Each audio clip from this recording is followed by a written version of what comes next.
ታሪካችን የሚጀምረው ቶም ኒውማን የተባለ ኢንጂነር አዲሷን ሚስቱን ኤሚንና ሁለቱን ልጆቹን ጄሲካን እና ዴቪድን ይዞ ወደ ደቡብ አፍሪካ ለሥራና ለሽርሽር ሲመጣ ነው። በቤተሰቡ መካከል ትልቅ ቅራኔ አለ።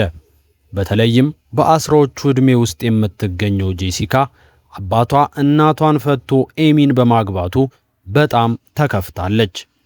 ኤሚ ግንኙነታቸውን ለማስተካከል ብትሞክርም ጄሲካ ግን ፊቷን አታሳያትም። ቶም በሥራ ምክንያት በግድ ወደ ግድብ ግንባታ ቦታ መሄድ ስላለበት ለቤተሰቡ የዱር አራዊት መመልከቻ ጉዞ ያዘጋጃል። ኤሚ፣ ጄሲካና ዴቪድ ብሪያን ከተባለ ልምድ ያለው የዱር አራዊት ጠባቂና አዳኝ ጋር ሆነው በላንድ ሮቨር መኪና ጉዟቸውን ይጀምራሉ። ብሪያን ሽጉጥ የያዘና አካባቢውን ጠንቅቆ የሚያውቅ ሰው ነው። መኪናው ወደ ጥልቁ ጫካ ይገባል። በመንገዳቸው ላይ የተለያዩ አራዊትን እያዩ ሲሄዱ ብሪያን ቱሪስቶች የማይሄዱበትን ጠባብ መንገድ መምረጥ ይጀምራል።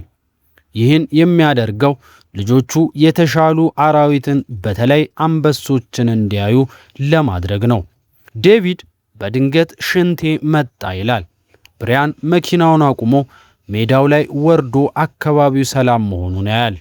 ይሁን እንጂ አካባቢው በጣም ጸጥ ያለና እንግዳ ስሜት ያለው ነው። ዴቪድ ከመኪናው ወርዶ ቁጥቋጦው ጋር ይሄዳል። ብሪያን በአካባቢው ካለ ዛፍ ጀርባ አንድ እንቅስቃሴ ይመለከታል። ብሪያን ሁኔታው ስላላማረው ዴቪድን በፍጥነት ወደ መኪናው ተመለስ ይለዋል። በዚህ ቅስፈት ግን 3 የተራቡ አንበሶች በድንገት ከቁጥቋጦ ውስጥ ይወጣሉ።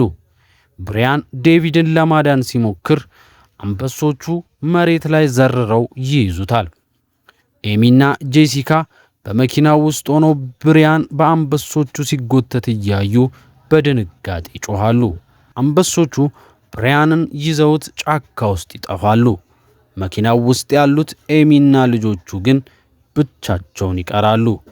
ትልቁ ችግር ደግሞ የመኪናው ቁልፍ ብሪያን ኪስ ውስጥ መሆኑ ነው።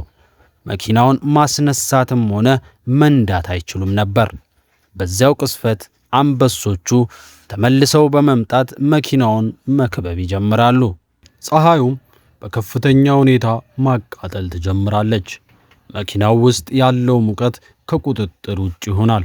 ኤሚ ልጆቹን ለማረጋጋት ብትሞክርም ጄሲካ ግን ሁኔታው በሙሉ በኤሚ ምክንያት እንደመጣ በመግለጽ ትቆጣታለች። ኤሚ ከመኪናው ጥቂት ርቀት ላይ የብሪያን ደም የፈሰሰበት ልብስና ቁልፍ መሬት ላይ ወድቆ ታያለች።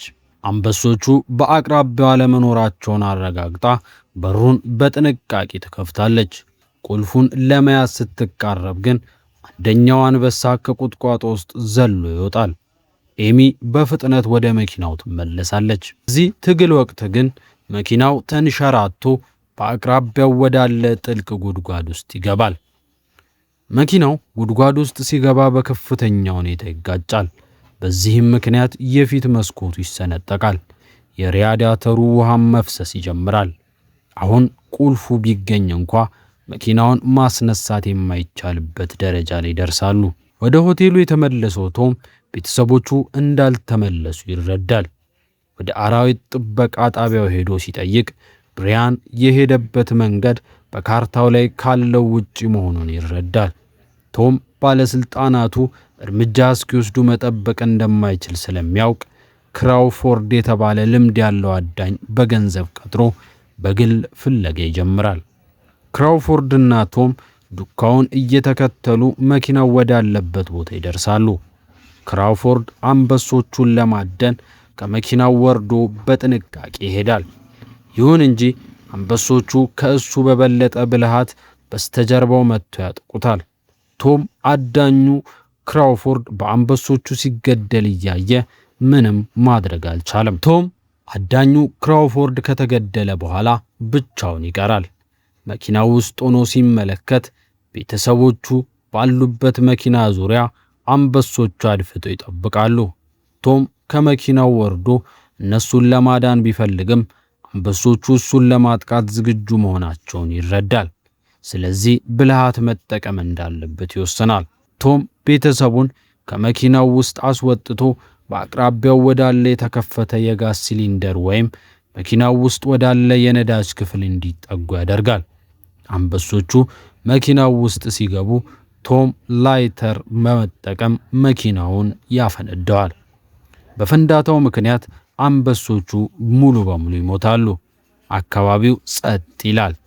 ቶም፣ ኤሚ፣ ጄሲካ እና ዴቪድ ከአደገኛው ሁኔታ ተርፎ እርስ በርስ ይተቃቀፋሉ። ጄሲካ ከኤሚ ጋር የነበራትን ቅራኔ ትታ እናቴ ብላ ትጠራታለች። ቤተሰቡ በአንድነት ሆነው እርዳታ ፍለጋ መንገዳቸውን ሲቀጥሉ ፊልሙ ይጠናቀቃል። ይህ ፊልም አስከፊ ሁኔታዎች ቤተሰብን እንዴት እንደሚያቀራርቡና የሰው ልጅ ለህልውናው የሚያደርገውን ብርቱ ትግል ያሳያል። ፕሬይ